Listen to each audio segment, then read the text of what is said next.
O arrependimento é uma graça do Espírito de Deus por meio da qual um pecador é humilhado em seu íntimo e transformado em seu exterior. A fim de proporcionar melhor entendimento, saiba que o arrependimento é um remédio espiritual formado de 6 componentes especiais. Se um for deixado de fora, o arrependimento perde o seu poder. O componente 1 é percepção do pecado. A primeira parte do remédio de Cristo são olhos abertos, como está em Atos 26:18. Este é um dos fatos importantes a observarmos no arrependimento do filho pródigo. Ele caiu em si, como está em Lucas 15:17. Ele se viu como pecador e nada mais do que um pecador. Antes que um homem venha a Cristo, ele tem primeiramente de vir a si mesmo. Em sua descrição de arrependimento, Salomão considerou isto como o primeiro componente, caírem em si, como está em 1 Reis 8:47. Uma pessoa deve, antes de tudo, reconhecer e considerar o que é o seu pecado e conhecer a praga do seu coração, antes que seja devidamente humilhado por ela. A primeira coisa que Deus criou foi a luz. Portanto, a primeira coisa que deve haver em uma pessoa arrependida é a iluminação. Agora sois luz no Senhor, diz Efésios 5:8. Os olhos são feitos tanto para ver como para chorar. Antes de lamentarmos pelo pecado, temos de vê-lo. Disso, podemos inferir que, onde não há percepção do pecado, não pode haver arrependimento. Muitos que acham falhas nos outros não veem nenhum erro em si mesmos. Pessoas são vendadas por ignorância e amor próprio.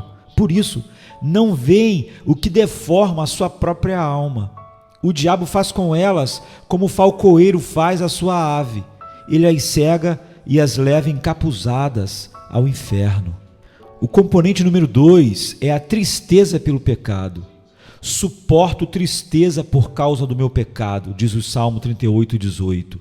Ambrósio chamava essa tristeza de amargura da alma. A palavra hebraica que se traduz por ficar triste significa ter a alma, por assim dizer, crucificada. Isso precisa estar presente no verdadeiro arrependimento. Olharão para aquele a quem traspassaram e chorarão, diz Zacarias 12:10. Como se sentissem os cravos da cruz penetrando o seu lado. Uma mulher pode esperar ter um filho sem dores, assim como alguém pode esperar arrepender-se sem tristeza. Esta tristeza pelo pecado não é superficial, é uma agonia santa. Nas Escrituras, ela é chamada de quebrantamento de coração. Sacrifícios agradáveis a Deus são o espírito quebrantado, coração compungido e contrito, não desprezarás, ó Deus, diz o Salmo 51:17. Um rasgamento do coração, rasgai o vosso coração, diz Joel 2:13. As expressões bater no peito, como está em Jeremias 31:19 e Lucas 18:13, cingir o cilício, como está em Isaías 22:12, arrancar os cabelos, como está em Esdras 9:3, todas estas expressões são apenas sinais exteriores de tristeza. Essa tristeza implica, primeiro, tornar a Cristo precioso. Quão precioso é o Salvador para uma alma atribulada. Agora, Cristo é de fato Cristo, e a misericórdia é realmente misericórdia. Enquanto o coração não estiver repleto de compunção, ele não estará pronto para o arrependimento. Quão bem-vindo é um cirurgião para um homem que sangra por suas feridas. Em segundo lugar, implica repelir o pecado. O pecado gera tristeza e a tristeza mata o pecado. A água salgada das lágrimas mata o verme da consciência. Em terceiro lugar, implica preparar-se para receber firme consolo. Os que com lágrimas semeiam, com júbilo ceifarão, diz o Salmo 126:5. O penitente tem uma semeadura de lágrimas, mas uma colheita deliciosa. O arrependimento rompe os abscessos do pecado e, em seguida, a alma fica tranquila. O ato de Deus em afligir a alma por causa do pecado é como o agitar da água que trazia cura no tanque, como está em João 5:4. Contudo, nem toda tristeza evidencia o verdadeiro arrependimento. O que é esse entristecer piedoso? Há 6 descrições. Primeira, a verdadeira tristeza espiritual é interior. É interior de 2 maneiras. Uma é uma tristeza de coração. A tristeza dos hipócritas evidencia-se somente em sua face. Desfiguram o rosto, diz Mateus 6,16. Mostram um rosto melancólico, mas a tristeza deles não vai além disso, como o orvalho que umedece a folha, mas não penetra a raiz. O arrependimento de Acabe foi uma exibição exterior. Seus vestidos foram rasgados, mas não seu espírito, como está em 1 Reis 21:27. A tristeza, segundo Deus, avança mais além. É como uma veia que sangra internamente. O coração sangra por causa do pecado. Compungiu-se-lhes o coração, diz Atos 2,37. Assim como o coração tem a parte principal no ato de pecar, o mesmo deve acontecer no caso de entristecer-se. Paulo lamentava por causa da lei em seus membros, Romanos 7,23. Aquele que lamenta verdadeiramente o pecado se entristece por conta das incitações do orgulho e da concupiscência. Ele se entristece por causa da raiz de amargura, embora ela nunca prospere até o ponto de levá-lo a agir. Um homem ímpio pode sentir-se atribulado por pecados escandalosos. Um verdadeiro convertido lamenta os pecados do coração. Em segundo lugar, a tristeza espiritual é sincera. É a tristeza pela ofensa e não pela punição. A lei de Deus foi infringida e seu amor foi abusado. Isso leva a alma às lágrimas. Uma pessoa pode ficar triste e não se arrepender. Um ladrão fica triste quando é apanhado, mas não por causa do roubo, e sim porque tem de sofrer a pena. A tristeza piedosa se expressa principalmente por causa da transgressão contra Deus. Portanto, se não houvesse uma consciência a ferir, um diabo a acusar, um inferno para servir de castigo, a alma ainda se sentiria triste por causa da ofensa praticada contra Deus. Que eu não ofendo meu bom Deus, nem entristeço meu Consolador, isso parte o meu coração. Em terceiro lugar, a tristeza espiritual que Deus produz é repleta de confiança, é mesclada com fé. A tristeza bíblica afundará o coração se a roldana da fé não o erguer. Assim como o nosso pecado está sempre diante de Deus, assim também a promessa de Deus tem de estar sempre diante de nós. Em quarto lugar, a tristeza espiritual é uma grande tristeza. Naquele dia será grande o pranto em Jerusalém, como o pranto de Hadad e Rimom, de Zacarias 12:11. 2 sóis se puseram no dia em que Josias morreu, e houve um enorme lamento fúnebre. A tristeza pelo pecado deve chegar a esse nível. Em quinto lugar, a tristeza espiritual é, em alguns casos, acompanhada de restituição. Aquele que, por injustiça, errou contra outrem, em seus bens, lidando com fraude, deve, em sã consciência, realizar a compensação. Há um mandamento claro quanto a isso. Confessará o pecado que cometer e, pela culpa, fará plena restituição e lhe acrescentará a sua quinta parte e dará tudo àquele contra quem se fez culpado. Números 5, verso 7. Por isso, Zaqueu fez restituição. Se em alguma coisa tem defraudado alguém, restitui 4 vezes mais, como está em Lucas 19:8. Em sexto lugar, a tristeza espiritual é permanente. Não são algumas lágrimas derramadas ocasionalmente que servirão.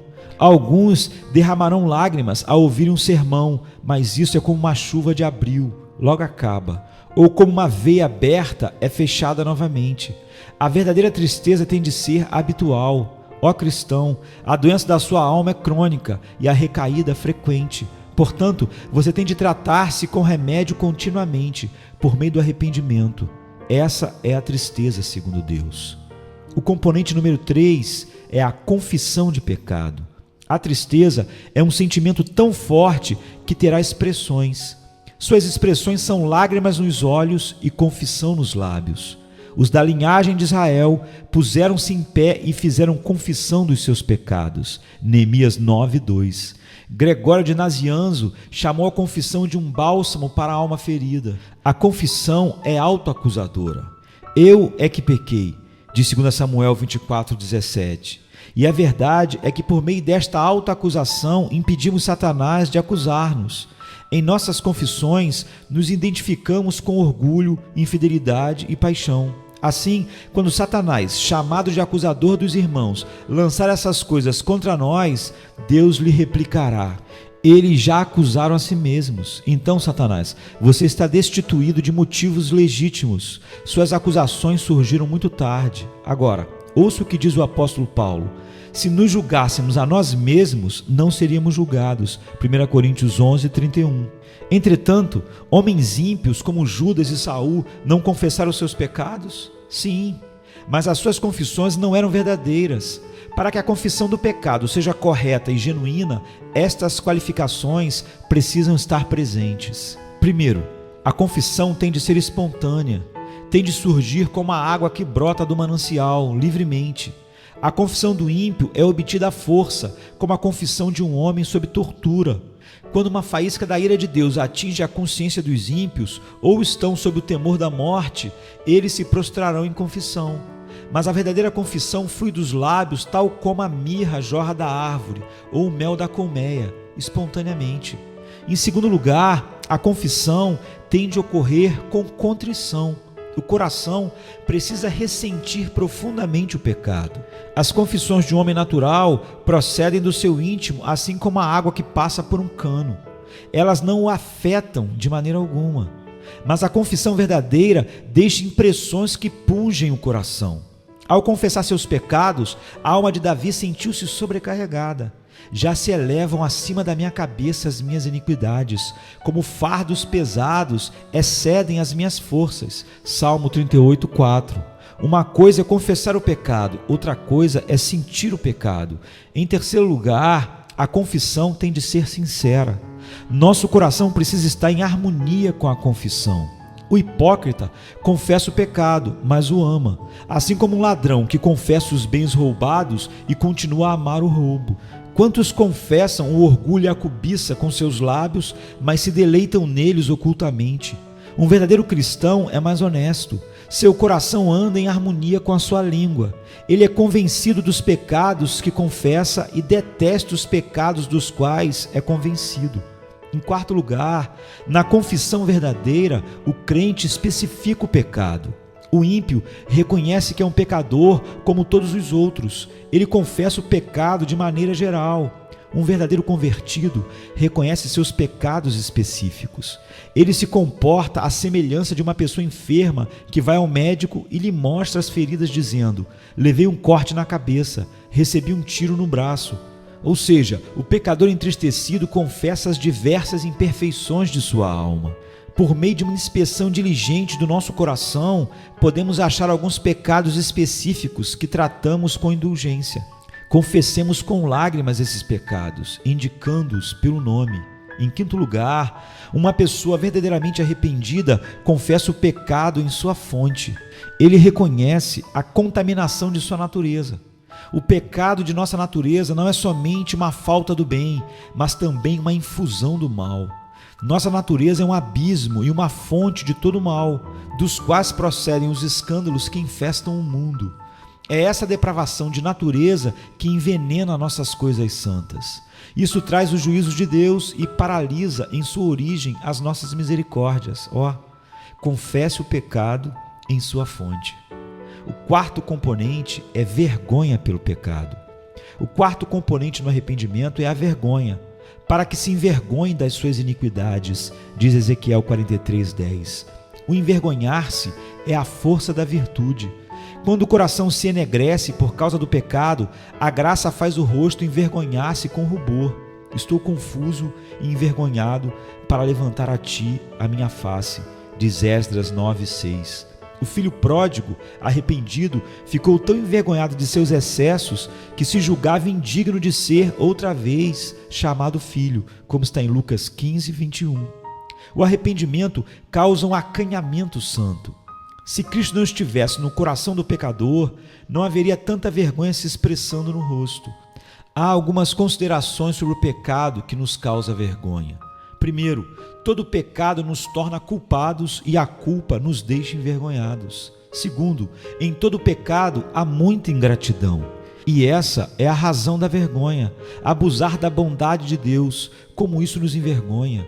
Ingratidão é um pecado tão grave que Deus mesmo se admira dele, como está em Isaías 1:2. Terceiro, o pecado mostra o que somos e isso nos causa vergonha. O pecado nos rouba as vestes de santidade e nos deixa destituídos de pureza, deformados aos olhos de Deus, e isso nos envergonha. Em quarto lugar, nossos pecados expuseram Cristo à vergonha, e não nos envergonharemos deles. Vestimos a púrpura, não vestiremos o carmesim. Em quinto lugar, aquilo que nos deixa envergonhados é o fato de que os pecados que cometemos são piores do que os pecados dos incrédulos, porque agimos contra a luz que já possuímos. Em sexto lugar, nossos pecados são piores do que os pecados dos demônios. Os anjos caídos nunca pecaram contra o sangue de Cristo. Cristo não morreu por eles. Com certeza, se sobrepujamos o pecado dos demônios, isso deve nos causar muita vergonha. O quinto componente é ódio pelo pecado. O quinto componente do arrependimento é o ódio pelo pecado. Os eruditos distinguem dois tipos de ódio: o ódio das iniquidades e o ódio da inimizade. Primeiramente, há um ódio ou abominação das iniquidades. Tereis nojo de vós mesmos por causa das vossas iniquidades e das vossas abominações, diz Ezequiel 36:31. Um cristão verdadeiramente arrependido é alguém que detesta o pecado. Se uma pessoa detesta aquilo que faz o seu estômago adoecer, ela deve, com muito mais intensidade, detestar aquilo que deixa enferma a sua consciência. É mais fácil abominar o pecado do que deixá-lo. Não amamos a Cristo enquanto não odiamos o pecado. Nunca anelamos o céu enquanto não o detestamos. Em segundo lugar, há um ódio da inimizade. Não há melhor maneira de descobrir vida do que por meio do movimento. Os olhos se movem, o pulso bate. Portanto, para constatar o arrependimento, não há sinal melhor do que uma antipatia santa para com o pecado. O arrependimento correto começa no amor a Deus e termina no ódio ao pecado. Como podemos discernir o verdadeiro ódio para com o pecado? Primeiro, quando a pessoa se mantém resoluta contra o pecado. A língua lamenta amargamente o pecado e o coração o odeia, de modo que, embora o pecado se apresente de forma atraente, nós o achamos detestável e o abominamos com ódio mortal, sem levarmos em conta a sua aparência agradável. O diabo pode vestir e disfarçar o pecado com prazer e proveito, mas um verdadeiro penitente que tem ódio secreto pelo pecado sente repulsa e não se envolverá nele. Em segundo lugar, o verdadeiro ódio pelo pecado é abrangente. Isso se aplica a dois aspectos no que diz respeito às faculdades e ao objeto. O ódio pelo pecado é abrangente no que concerne às faculdades da alma, ou seja, há um desgosto para com o pecado não somente no juízo, mas também na vontade e nas afeições. Há alguns que são convencidos de que o pecado é maligno e em seu juízo têm uma aversão para com ele, mas acham-no agradável e têm satisfação íntima nele. Nesse caso, há um desprazer do pecado no juízo e uma aceitação dele nas afeições. No verdadeiro arrependimento, o ódio pelo pecado está presente em todas as faculdades da alma, não somente no intelecto, mas principalmente na vontade. Não faço o que prefiro, e sim o que detesto. Romanos 7,15. Paulo não era livre de todo pecado, mas a sua vontade se posicionava contra o pecado. A segunda coisa é que o ódio pelo pecado é abrangente no que concerne ao objeto. Aquele que odeia um pecado, odeia todos. Os hipócritas odeiam alguns pecados que mancham sua reputação, mas o verdadeiro convertido odeia todos os pecados. Os pecados que produzem vantagem e os pecados que resultam de nossas inclinações naturais, as próprias instigações da corrupção. Paulo odiava as obras do pecado, é o que está em Romanos 7:23. Em terceiro lugar, o verdadeiro ódio pelo pecado se manifesta contra o pecado em todas as suas formas. Um coração santo detesta o pecado por causa da sua contaminação natural. O pecado deixa uma mancha na alma. Uma pessoa regenerada aborrece o pecado não somente por causa da maldição, mas também por causa do contágio. Ele odeia essa serpente não somente por causa da sua picada, mas também por causa do seu veneno. Abomina o pecado não somente por causa do inferno, mas como o próprio inferno. Em quarto lugar, o verdadeiro ódio pelo pecado é implacável. O cristão genuíno nunca mais se conciliará com o pecado. A ira pode experimentar conciliação, porém o ódio não pode experimentá-la. Em quinto lugar, onde há verdadeiro ódio pelo pecado, nos opomos ao pecado em nós mesmos e nos outros.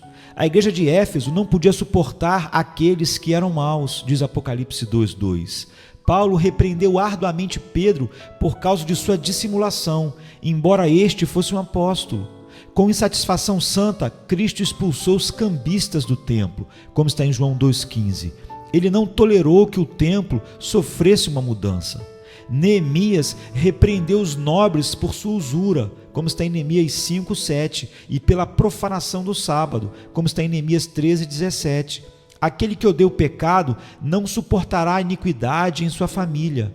Não há de ficar em minha casa o que usa de fraude, diz o Salmo 101:7.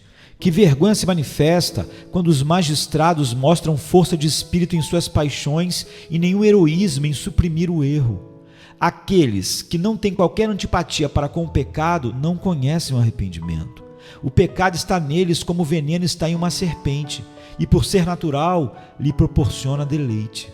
Quão distantes estão do arrependimento aqueles que, ao invés de odiarem o pecado, amam-no. Para os santos, o pecado é um espinho nos olhos, para os ímpios é uma coroa na cabeça. Que direito tem na minha casa a minha amada, ela que cometeu vilezas? Acaso, ó amada, votos e carnes sacrificadas poderão afastar de ti o mal? Então saltarias de prazer. Jeremias 11:15. Amar o pecado é pior do que praticá-lo. Um homem bom pode precipitar-se e cair em uma atitude pecaminosa, mas amar o pecado é desesperador. O que faz um porco amar e revolver-se na lama? O que faz um demônio amar aquilo que se opõe a Deus? Amar o pecado mostra que a vontade está no pecado, e quanto mais a vontade estiver no pecado, tanto maior ele será. A obstinação faz com que não haja mais purificação para o pecado, como está em Hebreus 10:26. Quantos existem que amam o fruto proibido, amam as imprecações e os adultérios, amam o pecado e odeiam a repreensão. Portanto, quando os homens amam o pecado, apegam-se àquilo que será a sua morte e brincam com a condenação. Isso indica que o coração dos homens está cheio de maldade, como diz Eclesiastes 9:3. Isso nos persuade a mostrar nosso arrependimento por meio de um ódio amargo para com o pecado. O componente número 6 é converter-se do pecado. O sexto componente no arrependimento é converter-se do pecado. Esse converter-se é chamado de abandonar o pecado, como está em Isaías 55:7. Tal como um homem que abandona a companhia de um ladrão ou de um feiticeiro. É chamado de lançar para longe o pecado, como está em Jó 11:14. Como Paulo lançou de si aquela víbora, atirando-a ao fogo, como está em Atos 28:5. Morrer para o pecado é a vida do arrependimento. No mesmo dia em que o crente se converte do pecado, deve se regozijar com um gozo eterno. Os olhos devem fugir de vislumbres impuros. O ouvido tem de fugir dos escárnios, a língua do praguejamento, as mãos dos subornos, os pés dos caminhos das meretrizes, a alma do amor à impiedade. Esse converter-se do pecado implica uma mudança notável. Converter-se do pecado é tão visível que os outros podem percebê-lo. Por isso, é chamado de uma mudança das trevas para a luz, como está em Efésios 5:8. Paulo, depois de ter recebido a visão celestial, ficou tão diferente que todos se admiraram da mudança, como está em Atos 9:12. O arrependimento transformou o carcereiro em um enfermeiro e médico, como está em Atos 16:33. Ele cuidou dos apóstolos, lavou-lhes as feridas e serviu-lhes comida. Um navio se dirige ao leste e o vento muda seu rumo para o oeste. De modo semelhante, um homem se encaminhava para o inferno, mas o vento contrário do Espírito soprou, mudou seu rumo e o fez andar em direção ao céu. Essa mudança visível que o arrependimento produz em uma pessoa é tão grande que é como se outra alma se abrigasse no mesmo corpo. Para identificar corretamente o converter-se do pecado, essas poucas coisas são necessárias. Primeiro, tem de haver um volver-se sinceramente do pecado. O coração é o primum vivens, a primeira coisa que vive. e tem de ser o primum vertens, a primeira coisa que se volve. O coração é aquilo porque o diabo se empenha arduamente. No cristianismo, o coração é tudo. Se o coração não é convertido do pecado, ele não passa de uma mentira. Deus quer todo o coração convertido do pecado. O verdadeiro arrependimento não pode ter reservas nem outros ocupantes. Em segundo lugar, tem de haver um volver-se de todo o pecado. Deixe o perverso o seu caminho, diz Isaías 55:7. Uma pessoa verdadeiramente arrependida abandona o caminho do pecado. Ela deixa todo o pecado. Aquele que esconde um subversivo em sua casa é um traidor da nação. E aquele que satisfaz um pecado é um hipócrita traiçoeiro. Em terceiro lugar, tem de haver um volver-se do pecado por motivos espirituais. Um homem pode restringir seus atos de pecados e não converter-se do pecado de maneira correta. Atos de pecados podem ser restringidos por temor ou desígnio, mas uma pessoa verdadeiramente arrependida deixa o pecado com base em um princípio espiritual, ou seja, o amor a Deus. 3 homens perguntaram um ao outro o que os fizera abandonar o pecado. Um disse: acho que são as alegrias do céu. Outro respondeu: acho que são os tormentos do inferno.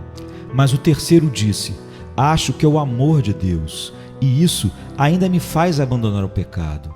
Como eu ofenderia o amor de Deus?